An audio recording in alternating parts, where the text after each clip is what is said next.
ಧರ್ಮದ ಹರಿಕಾರ ಕರ್ಮದ ಪರಿಹಾರ. ಇತ್ತೀಚೆಗಷ್ಟೇ ನಾನು ತಪ್ತಾಮುದ್ರಾ ಧಾರಣೆಯ ಬಗ್ಗೆ ಒಂದು ವಿಡಿಯೋ ಕೂಡ ಅಪ್ಲೋಡ್ ಮಾಡಿದ್ದೆ. ಅದರಲ್ಲಿ ಒಬ್ಬರು ತಾಯಿ ತುಂಬಾ ಸುಂದರವಾಗಿ ಈ ಸಂಪ್ರದಾಯದ ಮಹತ್ವ ಹಾಗೆ ರಾಯರ ಮಹಿಮೆಯ ಬಗ್ಗೆ ಹಂಚಿಕೊಂಡಿದ್ದಾರೆ. ಆದರೆ ಈ ವಿಡಿಯೋದಲ್ಲಿ ನಾನು ಸ್ವತಃ ತಪ್ತಾಮುದ್ರಾ ಧಾರಣೆಯನ್ನು ಹೇಗೆ ಅನುಭವಿಸಿದೆ, ಆ ಕ್ಷಣ ಹೇಗಿತ್ತು, ಅಲ್ಲಿನ ವಾತಾವರಣ ಹೇಗಿತ್ತು ಅನ್ನೋದನ್ನು ನಿಮ್ಮ ಜೊತೆಗೆ ಹಂಚಿಕೊಳ್ಳುತ್ತಿದ್ದೇನೆ. ಹಾಗಾದರೆ ಬನ್ನಿ ನನ್ನ ಜೊತೆ ಈ ಪವಿತ್ರ ಅನುಭವವನ್ನು ಮತ್ತೊಮ್ಮೆ ಅನುಭವಿಸೋಣ.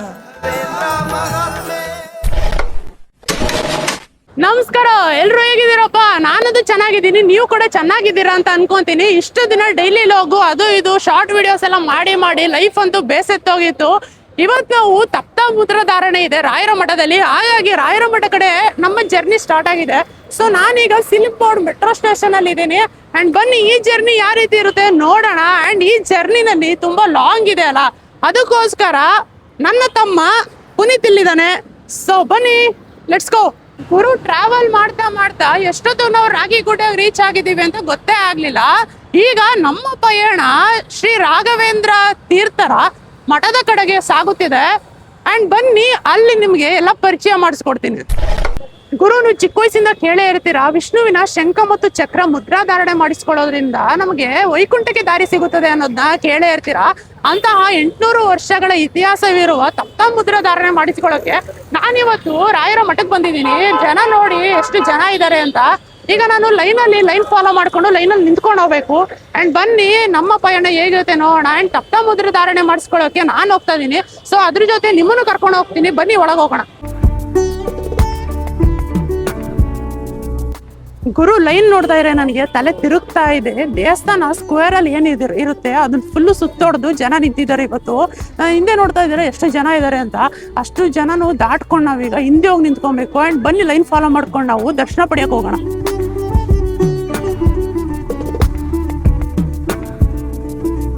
ಗುರು, ಲೈನ್ ಬಂದು ತುಂಬಾ ಉದ್ದ ಇದೆ. ನಾವು ಇಷ್ಟೊತ್ತು ಅಲ್ಲಿದ್ದು ಅಂಡ್ ಕೆಲವೇ ನಿಮಿಷಗಳಲ್ಲಿ ಈ ಸ್ಥಳಕ್ಕೆ ಬಂದಿದ್ದೀವಿ. ಅಂಡ್ ಇನ್ನ ತುಂಬಾ ಉದ್ದ ಇದೆ ಲೈನ್ ಬಂದು. ಅದನ್ನು ನಾವು ಫಾಲೋ ಮಾಡಿಕೊಂಡು ದೇವರ ದರ್ಶನ ಪಡೆಯಬೇಕು.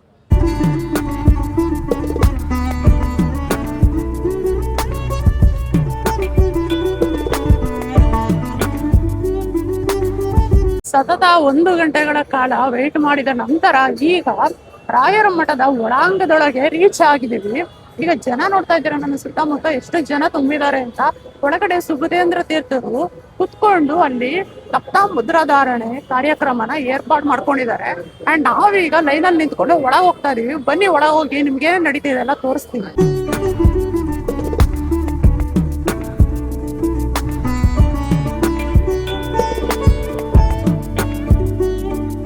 ಗುರು, ನಾವಿವಾಗ ಕೆಳಮಹಡಿಯಿಂದ ಮೇಲ್ಮಹಡಿಗೆ ಬಂದಿದೀವಿ. ಯಾಕಂದ್ರೆ ನಮ್ಮ ಶ್ರೀ ಸುಬುಧೇಂದ್ರ ತೀರ್ಥರು ಇದೇ ಮಹಡಿನಲ್ಲಿ ಎಲ್ಲಾರ್ಗು ಅಚ್ಚೆ ಹಾಕ್ತಿದ್ದಾರೆ ನೋಡಿ. ಅಲ್ಲಿಂದ ಎಲ್ಲ ಲೈನಲ್ಲಿ ನಿಂತಿದ್ದಾರೆ, ಅಚ್ಚೆ ಹಾಕೊಂಡ್ ಬಂದಿದ್ದಾರೆ. ನಾವು ಇಲ್ಲಿ ನಿಂತಿದ್ದೀವಿ. ಈ ಲೈನ್ ಬಂದ್ರು ನಮ್ಗೆ ಅಚ್ಚೆ ಹಾಕ್ತಾರೆ ಈಗ. ಸೊ ಒಬ್ರೊಬ್ರಿಗೆ ಅಚ್ಚೆ ಹಾಕೊಂಡ್ ಬರ್ತಾರೆ. ನೋಡೋದ ನೀವು.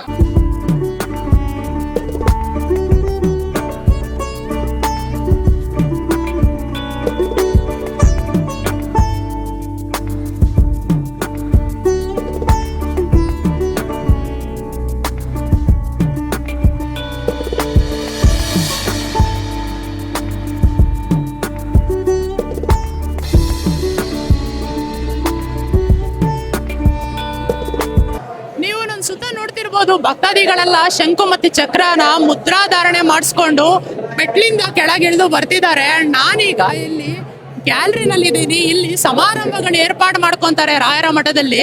ಇಲ್ಲಿ ಕತೆ ಹೇಳ್ತಿದ್ದಾರೆ, ರಾಯರ ಪವಾಡ ಹೇಳ್ತಿದ್ದಾರೆ ಇಲ್ಲಿ. ಅದಕ್ಕೋಸ್ಕರ ಕುತ್ಕೊಂಡು ನಾನು ಮತ್ತೆ ನನ್ನ ತಮ್ಮ ಇಬ್ರು ಕೇಳಿಸಿಕೊಳ್ಳುತ್ತಿದ್ದೇವೆ.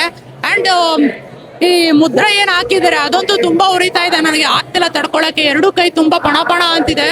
ನನ್ನ ತಮ್ಮಗೆ ಹೆಂಗ್ ಅನ್ಸ್ತಿದೆಯೋ ಗೊತ್ತಿಲ್ಲ. ಉರಿತಿದ್ಯಾನೋ? ಮಾತಾಡಿ. ಏನಾದ್ರು ಇದಷ್ಟು ಉರಿತೈತಿ. ಅವನಿಗೆ ಎಡಗೈ ಮೇಲೆ ಅಚ್ಚೆ ಬಿದ್ದಿಲ್ಲ ಸರಿಗೆ. ಬಲಗೈ ಮೇಲೆ ಮಾತ್ರ ಬಿದ್ದಿದೆ. ಬಲಗೈಯಲ್ಲಿ ಚಕ್ರ ಬಿದ್ದಿದೆ, ಎಡಗೈನಲ್ಲಿ ಶಂಖ ಬೀಳುತ್ತೆ. ನನಗೂ ಅಷ್ಟೇ ಎಡಗೈನಲ್ಲಿ ಕಾಣಿಸ್ತಿಲ್ಲ, ಬರೀ ಬಲಗೈನಲ್ಲಿ ಮಾತ್ರ ಅಚ್ಚೆ ಕಾಣಿಸ್ತಿದೆ. ಅಂಡ್ ಬನ್ನಿ ಈಗ ಹೋಗಿ ರಾಯರ ದರ್ಶನ ಮಾಡೋಣ.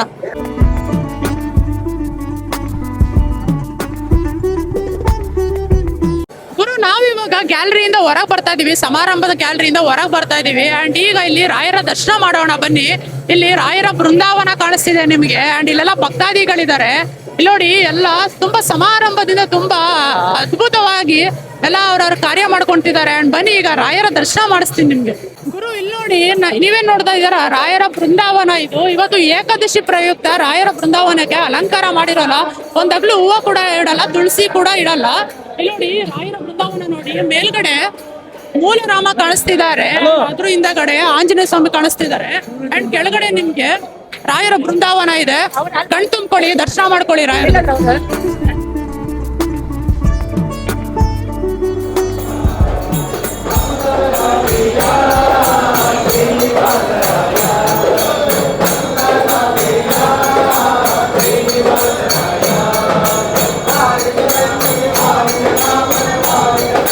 ಪ್ರತಿ ವರ್ಷವೂ ಇಲ್ಲಿ ಮಂತ್ರಾಲಯ ಶ್ರೀಗಳವರು ಪ್ರಥಮ ಕಾಸಿನಲ್ಲಿ ಮುದ್ರಾಧಾರಣೆ ಆಗತ್ತೆ. ತಪ್ತ ಮುದ್ರಾಧಾರಣೆ ಅಂದರೆ ಶಂಖಚಕ್ರ ಮುದ್ರಾಧಾರಣೆ.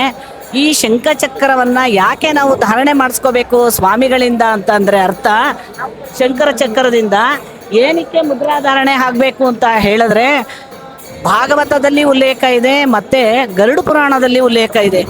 ಈ ಪರಮಾತ್ಮನ ಆಯುಧಗಳು, ತಪ್ತಮುದ್ರೆ ಅಂದರೆ ಶಂಖಚಕ್ರ ಪರಮಾತ್ಮನ ಆಯುಧ. ಈ ಆಯುಧಗಳು ಯಾವಾಗ ನಮ್ಮ ಶರೀರದಲ್ಲಿ ಸ್ಪರ್ಶ ಆಗುತ್ತೋ ಆ ಒಂದು ಮುದ್ರಾಧಾರಣೆ ನಮಗೆ, ನಾವು ಹೋದಾಗ ಯಮದೇವರು ವಿಚಾರಣೆ ಮಾಡ್ತಾರಂತೆ, ಇವಳು ತಪ್ತ ಮುದ್ರಾಧಾರಣೆ ಆಗಿದೆಯಾ, ಭಾಗವತನಾರು ಒಂದ್ಸಲ ಕೇಳಿದಾಳ, ಅಥವಾ ರಾಯರಿಗೆ ಬಂದು ಒಂದು ನಮಸ್ಕಾರ ಹಾಕಿದಾಳ, ಅಥವಾ ಒಂದ್ಸಲನಾರು ಗರುಡ ಪುರಾಣ ಕೇಳಿದಾಳ ಅಂತ ಯಮದೇವರು ವಿಚಾರಣೆ ಮಾಡ್ತಾರಂತೆ. ನೋಡಿ, ನಮಗೆ ರಾಯರು ಇಲ್ಲಿ ಸನ್ನಿಹಿತರಾಗಿದ್ದಾರೆ, ರಾಯರು ಕೂತಿದ್ದಾರೆ ಬೃಂದಾವನದಲ್ಲಿ ಕೂತು ನಮ್ಮಂಥ ಪಾಮರನ್ನೆಲ್ಲ ಉದ್ಧಾರ ಮಾಡ್ತಿದ್ದಾರೆ ರಾಯರು.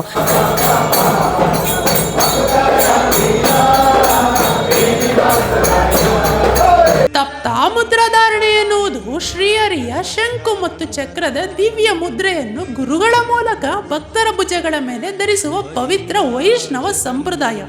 ಈ ಆಚರಣೆ ಹಲವು ಶತಮಾನಗಳಿಂದ ನಡೆದುಕೊಂಡು ಬಂದಿದ್ದು ಶ್ರೀ ಮಧ್ವಾಚಾರ್ಯರು ಈ ಸಂಪ್ರದಾಯಕ್ಕೆ ವಿಶೇಷ ಮಹತ್ವವನ್ನು ನೀಡಿದ್ದಾರೆ. ಶಂಖ ಮತ್ತು ಚಕ್ರವು ಶ್ರೀಮನ್ನಾರಾಯಣನ ದಿವ್ಯ ಆಯುಧಗಳ ಸಂಕೇತ.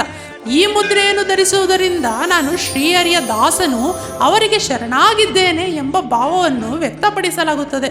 ಭಕ್ತರು ಇದನ್ನು ಆತ್ಮಶುದ್ಧಿ, ಭಕ್ತಿ ಹಾಗೂ ಭಗವಂತನ ಕೃಪೆ ಮತ್ತು ರಕ್ಷಣೆಯ ಸಂಕೇತವೆಂದು ನಂಬುತ್ತಾರೆ. ಆದ್ದರಿಂದ ತಪ್ತಾಮುದ್ರಧಾರಣೆ ಕೇವಲ ಒಂದು ಆಚರಣೆಯಲ್ಲ, ಭಗವಂತನಿಗೆ ನಮ್ಮನ್ನು ಸಮರ್ಪಿಸಿಕೊಳ್ಳುವ ಪವಿತ್ರ ಸಂಸ್ಕಾರವಾಗಿದೆ. ರಾಘವೇಂದ್ರ ಸ್ವಾಮಿ ಬಗ್ಗೆ ಹೇಳಕ್ಕೆ ಎರಡ ತುಂಬಾ ಇದೆ. ಇವತ್ತು ನಾನು ರೋಡ್ ಮೇಲೆ ಇಷ್ಟು ಧೈರ್ಯವಾಗಿ ಓಡಾಡ್ತೀನಿ ಅಂದ್ರೆ ಅದು ರಾಯರ್ ಪವಾಡ. ನಾನು ರಾಯರ್ ಭಕ್ತೆ, ಇವರು ರಾಯರ್ ಭಕ್ತರು. ಅಂದ್ರೆ ರಾಘವೇಂದ್ರ ಸ್ವಾಮಿ ಯಾವ ತರ ಕನೆಕ್ಟ್ ಮಾಡಿದ್ರು ಅಂದ್ರೆ ಅದು ಹೇಳಕ್ ಆಗಲ್ಲ. ನಾನ್ ಬೇರೆ ಕಡೆ ಇದ್ದೆ, ಅಜ್ಜಿನೇ ಬೇರೆ ಕಡೆ. ಒಂದ್ಸತಿ ಆನ್ಲೈನ್ ಅಲ್ಲಿ ಸಿಕ್ಕಿದ್ರು ಅಷ್ಟೇ. ನಾನು ಅವ್ರ ಮಗ, ನಮ್ಮ ಅಮ್ಮ ಇದಾರ, ಈ ತರ ರಾಯರ ಮಠಕ್ಕೆ ಕರ್ಕೊಂಡು ಹೋಗ್ಬೇಕು ಅಂತ ಹೇಳಿದ್ರು. ನಾನು ಹೇಳ್ದೆ ಇಲ್ಲ, ನಂಗೆ ಬರಕ್ ಆಗೋಲ್ಲ ಅಂತ ಹೇಳ್ದೆ. ಆದ್ರೆ ರಾಯರೇ ನನ್ನ ಅಜ್ಜಿನ ಕರ್ಕೊಬರೋ ತರ ಮಾಡಿದ್ರು ನನಗೆ. ಆದ್ರೆ ನನಗೆ ಇಲ್ಲಿ ಬಂದ್ಮೇಲೆ ತುಂಬಾ ಒಳ್ಳೇದಾಗಿದೆ. ಅವ್ರ ಬಗ್ಗೆ ಹೇಳ್ಬೇಕಂದ್ರೆ ಅಪ್ಪ ಅಮ್ಮ ಫಸ್ಟ್, ರಾಯರೇ ಸೆಕೆಂಡ್. ಅಪ್ಪ ಅಮ್ಮ ಹೇಗೋ ರಾಘವೇಂದ್ರ ಸ್ವಾಮಿನೂ ಹಾಗೆ. ನನ್ಗೆ ಹೇಳ್ಬೇಕು, ನಾನು ನೆನ್ನೆ ತಾನೇ ಅನ್ಕೊಂಡದೆ ನಾನು ಈ ತರ ಯೂಟ್ಯೂಬರಲ್ಲಿ ಏನಾದ್ರು ಮಾತಾಡ್ಬೇಕು ಅಂತ. ನೋಡಿ, ರಾಯರು ಹಂಗೆ ನನಗೆ ಒಂದು ಅವಕಾಶ ಕೊಟ್ಟರು, ರಾಯರ ಬಗ್ಗೆ ಮಾತಾಡ್ಬೇಕು ಅಂತ ನನ್ಗೆ ತುಂಬಾ ಆಸೆ ಇತ್ತು. ಏನ್ ಹೇಳೋದು, ರಾಯರು ಅಂದ್ರೆ ತುಂಬಾ ಏನೋ ಎಲ್ಲೆಲ್ಲ ಹೋಗಿ ಲಕ್ಷಾಂತರ ರೂಪಾಯಿ ಖರ್ಚು ಮಾಡಿ, ಎಷ್ಟೆಷ್ಟೋ ಖರ್ಚು ಮಾಡಿ ದುಡ್ಡೆಲ್ಲ ಅಮೌಂಟ್ ಎಲ್ಲ ಕಳ್ಕೊಂತಾರೆ. ಇಲ್ಲಿ ಏನು ಕೇಳಲ್ಲ, ನಮ್ಮಲ್ಲಿರೋ ಒಂದು ಭಕ್ತಿ. ರಾಯರೇ ನೀವೇ ನಮಗೆ ಎಲ್ಲ ಅಂತ ಒಂದು ಹೇಳ್ಬಿಟ್ರೆ ರಾಯರು ನಮ್ಮನ್ನೆಲ್ಲ ತಗೊಂಡೋಗಿ ನಿಲ್ಲಿಸ್ಬಿಡ್ತಾರೆ. ಅಷ್ಟು ರಾಯರ ಮಹಿಮೆ, ಅವ್ರ ಮರ್ಮ ಮಾಡೋರ್ಗೆ ಗೊತ್ತು, ಬೇರೆ ಯಾರಿಗೂ ಗೊತ್ತಿಲ್ಲ. ಅಷ್ಟೊಂದು ಯಾವ ರೂಪದಲ್ಲಿ ಹೆಂಗ್ ತಗೊಂಡೋಗಿ ನಿಲ್ಸ್ತಾರೆ ಅಂದ್ರೆ ನಾವೇನ್ ಹೇಳಕ್ ಬಾಯಿ ಬರಲ್ಲ ಕಣಪ್ಪ. ಗುರು, ನನಗೆ ಸಿಕ್ಕಿರೋ ಮಾಹಿತಿ ಪ್ರಕಾರ ನಮ್ಮ ದ್ವೈತ ಸಿದ್ಧಾಂತದ ಸ್ವರೂಪರಾದ ಶ್ರೀ ಮಧ್ವಾಚಾರ್ಯರು ಈ ಆಚರಣೆಯನ್ನು 12ನೇ ಶತಮಾನದ ಹಿಂದೆನೇ ಆಚರಿಸ್ಕೊ ಬಂದಿದ್ದಾರೆ. ಇದನ್ನ ಜಾಸ್ತಿ ನಮ್ಮ ಕರ್ನಾಟಕದಾದ್ಯಂತ ಮತ್ತು ಉಡುಪಿಯ ಅಷ್ಟಮಠಗಳಲ್ಲಿ ಜಾಸ್ತಿ ಆಚರಿಸ್ಕೊ ಬರ್ತಾರೆ ಅನ್ನೋ ಮಾಹಿತಿ ನನಗೆ ಸಿಕ್ಕಿರೋದು. ಬಕುತಾರ ಪ್ರಿಯ ಶ್ರೀನಿವಾಸರಾಯ ವಾರಿ ಜಲಯಪತಿ ವಾರಿ ಜನಾಭನೆ ವಾರಿ ಜಭವ ಪಿತ ವಾರಿ ಜನೇತ್ರ ನಿವಾರಿ ಜ ಮಿತ್ರ ಅಪಾರ ಪ್ರಭಾವ ನಿವಾರಿ ಜಾಂಡದ ಕಾರಣ ದೊರೆಯೇ ಬಾರಯ್ಯ ಬಾಬಾ ಬಾಬಾ ಬಾ ಬಕುತಾರ ಪ್ರಿಯ ಶ್ರೀನಿವಾಸರಾಯ. ಥ್ಯಾಂಕ್ ಯು ಸರ್, ನಿಮಗೂ ಕೂಡ ಧನ್ಯವಾದಗಳು. ಇದೇ ರೀತಿ ನೀವು ಯೂಟ್ಯೂಬ್ ಚಾನಲ್ಸ್ ಮಾಡ್ತಾ ಇರಿ.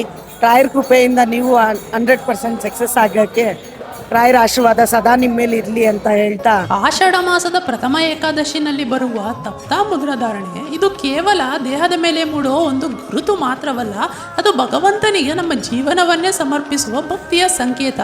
ಈ ಪವಿತ್ರ ಅನುಭವವನ್ನು ನಿಮ್ಮೊಂದಿಗೆ ಹಂಚಿಕೊಳ್ಳಲು ಅವಕಾಶ ಸಿಕ್ಕಿದ್ದು ನನ್ನ ಭಾಗ್ಯ.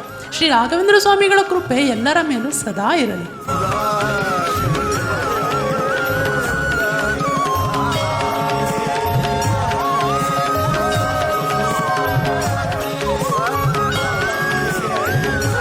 ಓಕೆ ಗುರು, ಇವತ್ತಿನ ತಪ್ತಾ ಮುದ್ರಾಧಾರಣೆ ಆಚರಣೆ ಅಂತೂ ತುಂಬಾ ಅದ್ಭುತವಾಗಿ ಮೂಡ್ ಬಂತು. ಮಠದಲ್ಲಿ ಎಲ್ಲರೂ ಕೋಆಪರೇಟ್ ಮಾಡಿ ಚೆನ್ನಾಗಿ ನನ್ನ ವಿಡಿಯೋದಲ್ಲಿ ಬಂದು ಮಾತಾಡಿದ್ದಾರೆ. ಅಂಡ್ ರಾಯರ ಮಹಿಮೆ, ರಾಯರ ಪವಾಡ ಎಲ್ಲ ಅದ್ಭುತವಾಗಿ ವರ್ಣನೆ ಮಾಡಿದ್ದಾರೆ. ಮತ್ತೆ ಮುಂದಿನ ವಿಡಿಯೋದಲ್ಲಿ ಸಿಗೋಣ. ಅಲ್ಲಿ ಗಂಟ ಟೇಕ್ ಕೇರ್. ಪೂಜ್ಯಾಯ ರಾಘವೇಂದ್ರ